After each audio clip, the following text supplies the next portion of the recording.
Ada beberapa pertanyaan dari kalangan guru honorer sekolah swasta yang mutasi ke sekolah negeri. Apakah nantinya masuk ke dalam pelamar prioritas dan pelamar umum pada seleksi pegawai pemerintah dengan perjanjian kerja atau P3 ke tahun 2022? Di video kali ini tentang nasib guru sekolah swasta yang mutasi ke sekolah negeri. Tonton videonya sampai selesai agar tidak ketinggalan informasinya. Selamat menyaksikan. Assalamualaikum warahmatullahi wabarakatuh. Jumpa lagi di channel MGM Pebin yang menyajikan konten informasi edukatif.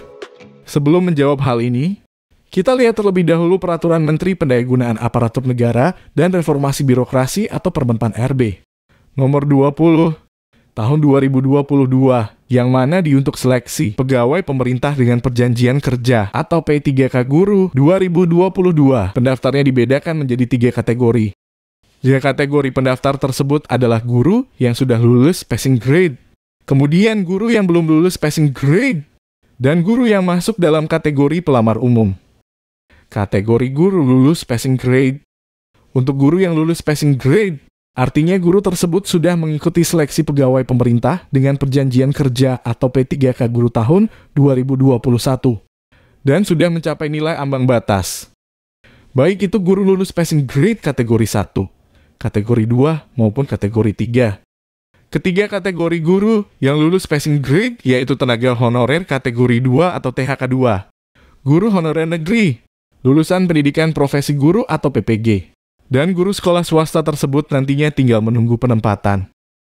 Kemudian tenaga honorer kategori 2 atau THK 2 yang masuk ke dalam kategori pelamar prioritas 2 untuk penempatannya terlebih dahulu akan melalui seleksi, kesesuaian atau verifikasi jika masih ada formasi, baik dari sekolah atau instansi yang bersangkutan. Kategori guru belum lulus seleksi. Selanjutnya yang masuk dalam kategori guru belum lulus passing grade masuk ke dalam pelamar prioritas ketiga. Pelamar prioritas ketiga ini terdiri dari guru honorer sekolah negeri yang terdaftar di data pokok pendidikan atau Dapodik lebih dari 3 tahun dan tercatat aktif, sehingga bisa mengikut seleksi kesesuaian atau verifikasi. Kategori pelamar umum. Kemudian yang terakhir adalah pelamar umum. Pelamar umum ini merupakan peserta baru yang terdiri dari guru honorer sekolah negeri yang terdaftar di data pokok pendidikan atau Dapodik kurang dari 3 tahun. Guru sekolah negeri yang terdaftar di data pokok pendidikan atau Dapodik kurang dari 3 tahun ini bisa mengikuti seleksi pegawai pemerintah dengan perjanjian kerja atau P3K 2022 dan akan bersaing dengan lulusan pendidikan profesi guru atau PPG dan guru honorer sekolah swasta melalui seleksi tes Computer Assisted Test Ujian Nasional Berbasis Komputer atau CAT UNBK. Artinya yang masuk ke dalam kategori pelamar umum adalah guru honorer sekolah negeri yang terdaftar di data pokok pendidikan atau Dapodik kurang dari 3 tahun, lulusan pendidikan profesi guru atau PPG, dan guru honorer swasta. Jawaban atas mutasi guru di awal sudah dijelaskan terkait 3 kategori pendaftar seleksi pegawai pemerintah dengan perjanjian kerja atau P3K Guru tahun 2022. Menurut Peraturan Menteri Pendayagunaan Aparatur Negara dan Reformasi Birokrasi atau Permenpan RB Nomor 20 Tahun 2022, lalu bagaimana dengan nasib guru yang sudah mutasi dari sekolah swasta ke sekolah negeri? Apakah bisa menjadi pelamar prioritas apabila memiliki terhitung mulai tanggal atau TMT tahun 2016? Terima kasih yang sudah subscribe. Bagi yang baru menemukan channel ini, like videonya, klik lonceng dan hidupkan notifikasinya. Jangan lupa di-subscribe. Melihat aturan yang telah dijelaskan di atas, kiranya ada 2 kemungkinan, yaitu guru yang mutasi tersebut masuk ke dalam pelamar prioritas 3, atau bisa juga masuk ke dalam pelamar umum. Kondisi ini juga perlu dilihat dari waktu mutasi. Mutasi dari sekolah swasta ke sekolah negeri tersebut sudah berapa lama? Agar nasib guru sekolah swasta yang mutasi ke sekolah negeri ke depannya lebih jelas. Misalnya, guru tersebut pindah ke sekolah negeri pada bulan Februari 2022 dan terhitung mulai tanggal atau TMT 2016 yang dimiliki tetap lanjut di sekolah negeri. Jika kondisinya demikian, maka kemungkinan terbesar adalah guru tersebut tidak bisa masuk ke dalam pelamar prioritas 3. Hal ini dikarenakan terdaftar di data pokok pendidikan atau Dapodiknya baru sekitar 6 bulan terhitung bulan Agustus 2022. Sedangkan syarat masuk prioritas 3 adalah tercatat aktif di data pokok pendidikan atau Dapodik dan memiliki masa kerja lebih dari 3 tahun. Kemudian mengenai terhitung mulai tanggal atau TMT 2016. Terhitung mulai tanggal atau TMT 2016 yang dimiliki oleh guru ini merupakan data masa kerja yang tercatat di sekolah swasta sebelum melakukan mutasi ke sekolah negeri. Artinya yang akan dihitung adalah masa kerja pada sekolah saat ini, bukan lagi berpatokan ke masa kerja pada sekolah sebelum mutasi.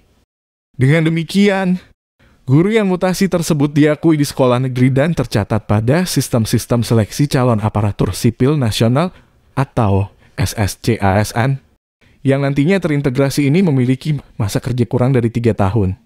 Karena tercatat masa kerja di sekolah negeri baru 6 bulan atau kurang dari 3 tahun, terhitung dari bulan Februari sampai bulan Agustus. Sehingga guru tersebut akan masuk ke kategori pelamar umum dan melalui seleksi tes Computer Assisted Tes Ujian Nasional Berbasis Komputer atau CAT UNBK, dan akan bersaing dengan lulusan pendidikan profesi guru atau PPG dan guru honorer sekolah swasta. Selain itu, ada beberapa pertanyaan dari kalangan guru honorer yang lulus passing grade dalam seleksi pegawai pemerintah dengan perjanjian kerja atau P3K 2021. Bisa bernapas lega? Hal itu karena pengangkatan 193.954 sudah disiapkan dalam regulasi yang ditetapkan Kementerian Pendayagunaan Aparatur Negara dan Reformasi Birokrasi atau Kemenpan RB. Artinya, walaupun pendataan honorer masih berjalan karena tenggat waktunya sampai 30 September. Tetapi itu tidak memengaruhi proses pengangkatan P3K guru lulus PG. Namun ada hal yang dikhawatirkan Suharman jika para guru lulus PG tersebut tidak masuk dalam pendataan honorer. Sebab bagaimana posisinya bila mereka tidak diusulkan oleh instansinya? Sementara kata Suharman ada ketentuan dalam surat edaran Menpan RB nomor B-5II-MSM 01 atau 2022 tertanggal 22 Juli bahwa bagi instansi yang tidak mengajukan data tenaga non-ASN berarti dianggap tidak punya honorer lagi.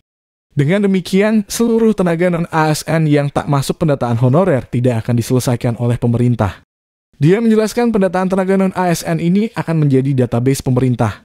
Pemerintah juga akan mendesain kebijakan penyelesaian tenaga non-ASN melihat data yang ada, karena pada 28 November 2023 tidak ada lagi honorer. Deputi Suharman kemudian membandingkan pengangkatan P3K 2021, yang prosesnya panjang lantaran instansi mengulur-ulur waktu pengusulan penetapan nomor induk. Alhasil masih ada guru lulus tahun lalu belum diangkat. Demikian kiranya nasib guru sekolah swasta yang mutasi ke sekolah negeri. Dan proses pengangkatan P3K, guru lulus passing grade. Semoga ada kabar baik bagi seluruh pelamar pada seleksi pegawai pemerintah dengan perjanjian kerja atau P3K guru tahun 2022 mendatang. Semoga bermanfaat. Sekian, terima kasih. Wassalamualaikum warahmatullahi wabarakatuh.